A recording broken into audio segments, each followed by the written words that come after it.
NG का link में दिए गए पाठ कोई चिराग नहीं है मगर उजाला है। बशीर बद्र के सभी प्रश्नों के उत्तर नीचे दिए गए हैं। 1. वस्तुनिष्ठ प्रश्न। क. इस पाठ के कवि कौन है? उत्तर आई. बशीर बद्र। ख. प्रस्तुत कविता का छंद है माइनस। उत्तर उई गजल। 2. लघुत्तरीय प्रश्न। क. कवि ने दुश्मन के किस लहजे को अजीब कहा है और क्यों? उत्तर कवि ने दुश्मन के बातचीत करने के उस लहजे तरीके को अजीब कहा है जहां वो दुश्मनी तो रखता है लेकिन सामने बहुत ही मीठे और अदब वाले शब्दों का प्रयोग करता है। ऐसा इसलिए है क्योंकि उसका ये व्यवहार बनावटी है जिसमें भीतर नफरत और बाहर दिखावे का अपनापन होता है। ख. गजल की शाख का आशय स्पष्ट कीजिए। उत्तर गजल की शाख का आशय कविता या शायरी की उस परंपरा और विकास से है जिस पर नए नए विचार और भावनाएं रूपी पत्ते और फूल खिलते हैं। यहां कवि स्वयं को शायरी की इसी परंपरा से जुड़ा हुआ मानते हैं। ग. फसाद में जली मूरत पे हार डाला है के माध्यम से कवि क्या कहना चाहता है? उत्तर इस पंक्ति के माध्यम से कवि सांप्रदायिक दंगों फसाद की संकीर्णता पर चोट करते हुए मानवीय एकता और मासूमियत को दर्शाना चाहता है। जब दंगों में किसी मूरत को जला दिया जाता है तब एक मासूम बच्चा मजहबी दीवारों को भूलकर उस पर हार चढ़ा देता है जो ये दिखाता है कि बच्चों का प्रेम और इंसानियत नफरत से कहीं ऊपर है। घ. बेलिवास का अर्थ स्पष्ट करो। उत्तर बेलिवास बेलिबास का अर्थ होता है माइनस वस्त्रहीन, नंगा या बिना कपड़ों के। प्रकृति के संदर्भ में इसका अर्थ बिल्कुल अनावृत या खुला हुआ होना भी है। 3. बोधमूलक। क. इस कविता का सारांश अपने शब्दों में लिखिए। उत्तर बशीर बद्र की इस गजल में मानवीय संवेदनाओं, रिश्तों के उतार चढ़ाव और जीवन के संघर्षों को बहुत ही खूबसूरती से समेटा गया है। कवि कहते हैं कि विपरीत परिस्थितियों और दुखों के बाद भी जीवन में उम्मीद की रोशनी, उजाला बनी रहती है। वे समाज में फैली नफरत और दंगों के बीच एक बच्चे के माध्यम से प्रेम और सद्भावना का संदेश देते हैं। कवि ने अपने जीवन के कठिन दौर खिजा पतझड़ को स्वीकार किया है जिसने उन्हें जीना सिखाया। ये कविता इंसानी जज्बातों, भाईचारे और मुश्किलों में भी मुस्कुराते रहने की कला सिखाती है। ख. कोई चिराग नहीं है मगर उजाला है। कवि ऐसा क्यों कहता है? इसका प्रतीकार्थ स्पष्ट करें। उत्तर कवि ऐसा इसलिए कहता है क्योंकि कभी कभी बाहरी साधन जैसे दिया या चिराग न होने पर भी इंसान के भीतर की सकारात्मकता, उम्मीद और नेक नियति से जीवन आलोकित रहता है। प्रतीकार्थ यहाँ चिराग बाहरी सुख सुविधाओं और अनुकूल परिस्थितियों का प्रतीक है तथा उजाला आंतरिक शांति, ज्ञान, उम्मीद और हौसले का प्रतीक है। कवि का तात्पर्य है कि भले ही जीवन में सुख के साधन न हों, फिर भी अगर मन में संतोष और हौसला हो तो जीवन में कभी अंधेरा नहीं हो सकता। ग. निम्नलिखित पंक्तियों की ससंदर्भ व्याख्या कीजिए। -1. निकल के पास की मस्जिद से एक बच्चे ने फसाद में जली मूरत पे हार डाला है।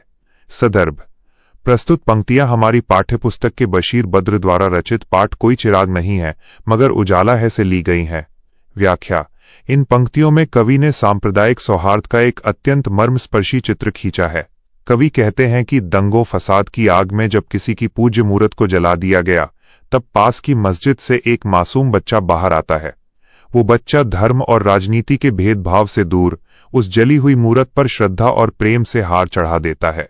कवि संदेश देना चाहते हैं कि नफरत बड़ों की फैलाई हुई है जबकि बच्चों का दिल सिर्फ मोहब्बत और इंसानियत जानता है। 2. तमाम वादियों में सहरा में आग रोशन है, मुझ खिजों के इन्हीं मौसमों ने पाला है। सदर्भ प्रस्तुत पंक्तियां बशीर बद्र द्वारा रचित गजल से उद्धृत हैं।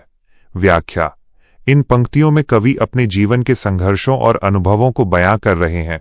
सहरा, रेगिस्तान और आग रोशन होने का अर्थ है चारों तरफ फैली मुश्किलें और चुनौतियां। खिजा का अर्थ पतझड़ या दुख का समय होता है। कवि कहते हैं कि मेरा जीवन सुख सुविधाओं में नहीं बल्कि दुखों और कठिनाइयों के बीच बीता है।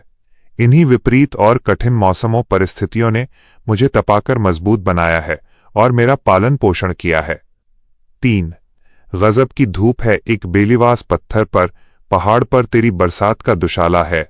सदर्भ प्रस्तुत पंक्तियां बशीर बद्र की रचना से ली गई हैं। व्याख्या इस पंक्ति में कवि प्रकृति के दृश्यों के माध्यम से जीवन के विरोधाभासों को दर्शा रहे हैं। एक तरफ जहां बिना वनस्पति या बिना कपड़ों, बेलीवास के नंगे पत्थर पर चिलचिलाती और तीखी धूप पड़ रही है, वहीं दूसरी तरफ ऊंचे पहाड़ पर वर्षा की बूंदें इस तरह गिर रही हैं मानो पहाड़ ने पानी का कोई खूबसूरत और कीमती शॉल दुशाला ओढ़ रखा हो। यह जीवन में मिलने वाले सुख और दुख, कड़ी धूप और शीतल वर्षा के संतुलन को प्रदर्शित करता है। 4. भाषा और बोध। क. पाठ में आए निम्नलिखित उर्दू के शब्दों का हिंदी रूप लिखिए। रोशन, प्रकाशमय पौन चमकीला अपौन उजाला, वादियों घाटियों, खिजा पतझड़, फसाद फसाद झगड़ा बतौन दंगा, शाख डाली बदशाखा। ख. निम्नलिखित शब्दों को वाक्यों में प्रयोग कीजिए। मस्जिद, हमारे घर के पास एक बहुत पुरानी और सुंदर मस्जिद है। मुस्कुराहट, बच्चे की निष्कपट मुस्कुराहट देखकर सबका मन खुश हो जाता है। दुशाला, दादाजी सर्दियों के दिनों में हमेशा कीमती दुशाला ओढ़ते हैं। चिराग, शाम होते ही माँ ने तुलसी के पौधे के पास चिराग जला दिया। अजीब, कल रात मैंने सपने में एक बहुत ही अजीब जानवर देखा। ग. निम्न शब्दों का विलोम शब्द लिखिए। धूप, छांव, छाया, बेलीवास सलिबास, वस्त्र सहित अच्छे पहनावे वाला। दुश्मन, दोस्त मित्र। आग, पानी जल। फसाद, शांति। घ.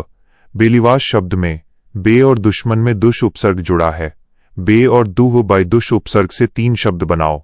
बे उपसर्ग से बने 3 शब्द। 1. बेकसूर, बिना कसूर के। 2. बेघर, बिना घर के। 3. बेअक्ल, बिना अक्ल के। 2 दुश उपसर्ग से बने 3 शब्द। 4. दुस्साहस, बुरा या अनुचित साहस। 5. दुष्चरित्र, बुरा चरित्र। 6. दुर्बल, कमजोर माइनस दुह जोड़ बल। 5.